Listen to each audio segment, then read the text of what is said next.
In this video, I'll show you how to set up any big screen TV or Samsung Arc monitor to play sim racing games in ultra-wide mode.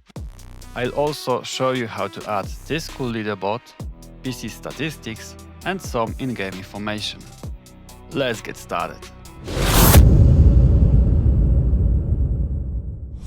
Hello, I'm Everlost and welcome to my channel.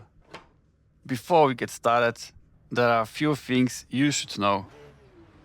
This video isn't about trying to convince you to switch to a single screen, comparing monitor specs, or telling you that my configuration is the right one. It's just an alternative setup that more and more people have been asking me about lately, so I decided to put this guide together. You'll also see why I didn't go with an ultra-wide monitor, although I have to admit that this year some really interesting options have started to appear.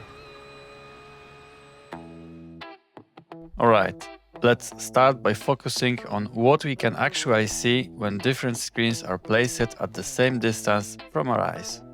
In the image you can see a simulation of what a properly scaled cockpit looks like from a distance of about 80 to 85 centimeters.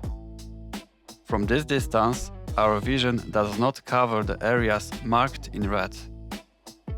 So why render them at all and waste GPU resources on areas we are not even looking at? Exactly. This screen is simply too tall. Let's compare it to a display with a very similar width, a 49-inch ultrawide. As you can see, if we want to display the dashboard while keeping proper proportions, we lose a significant part of the windshield. This isn't a big issue in race cars when the windshield is low, but in older cars or trucks, it makes a huge difference. On the other hand, if we show more of the windshield, we lose part of the gauges and dashboard. And this is where I want to pause for a moment. If you're trying to build a photorealistic single monitor sim racing setup, this part of the dashboard is very important because it helps blend your physical setup with what you see on screen. At the same time, seeing the full windshield helps trick your brain into feeling like you're actually sitting in a real car. A 57-inch screen does slightly better in this regard, and it also captures much more on the sides. Thanks to that, in many cars you'll be able to see the left mirror, assuming the screen is close enough. A 45-inch 21:9 display has a pretty nice high, but you lose quite a bit on the sides. And then, starting in 2026, screens begin to appear that were really missing before. Displays close to 52 inches, which is exactly the size we can cut out of a Samsung Arc or 55-inch TV. Here's what it looks like from my perspective.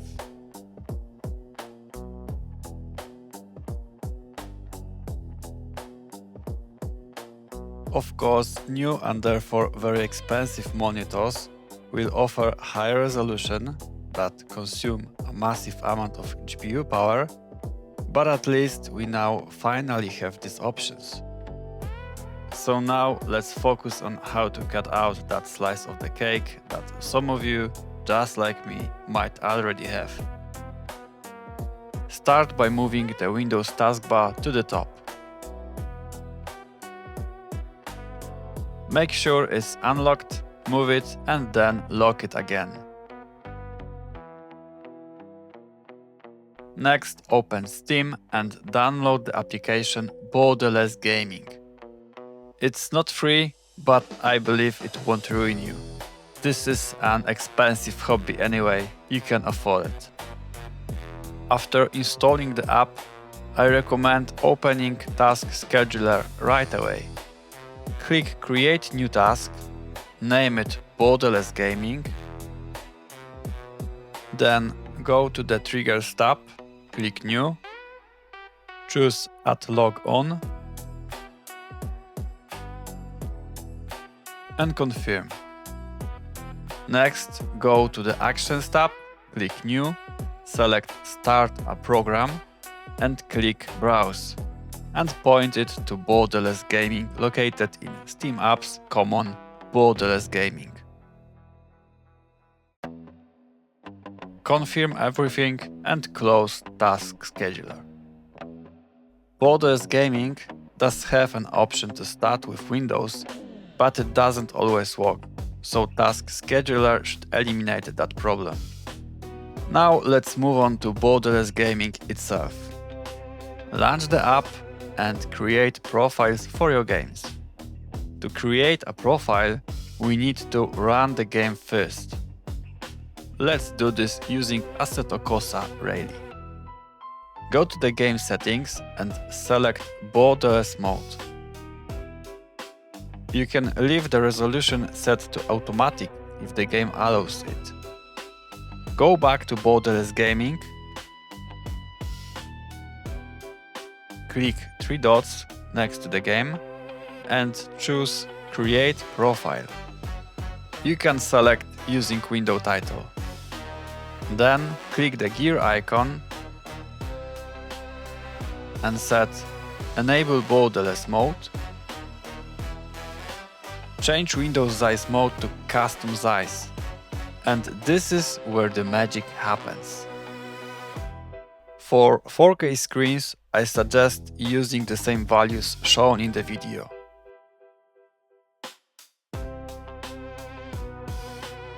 The Y-axis setting is crucial, so the game is positioned at the bottom of the screen, not in the middle.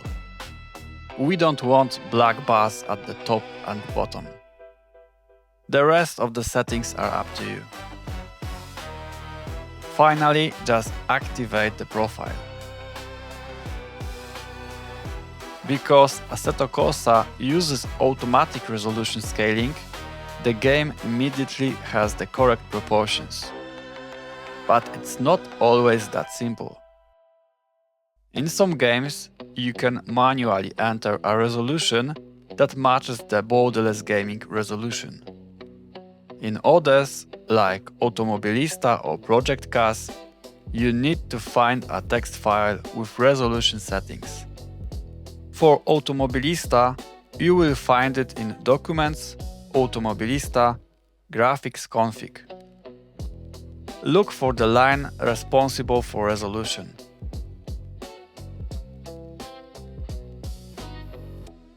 Change the resolution.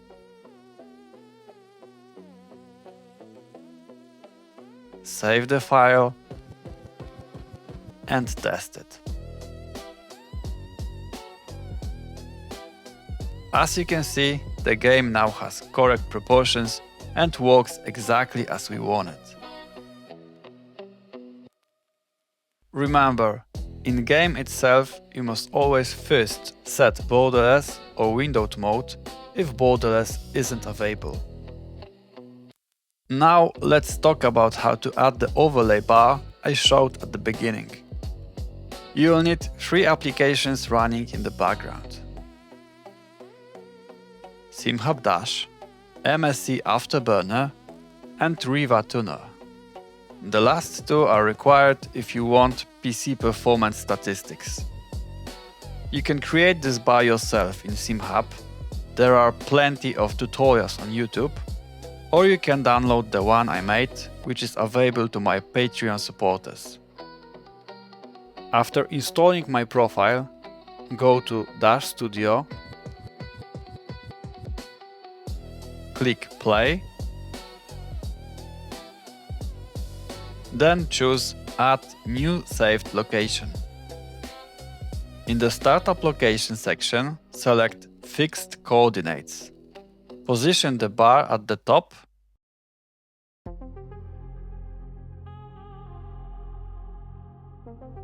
Scale it to the full width of the screen and click Save Current Coordinates.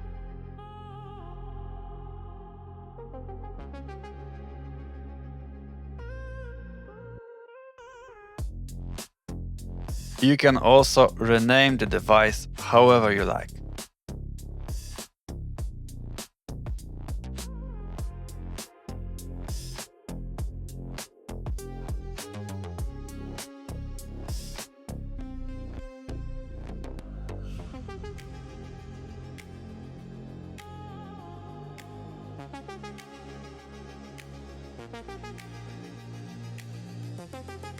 Finally, choose when it should start. And that's it. All that's left is to test it with the game.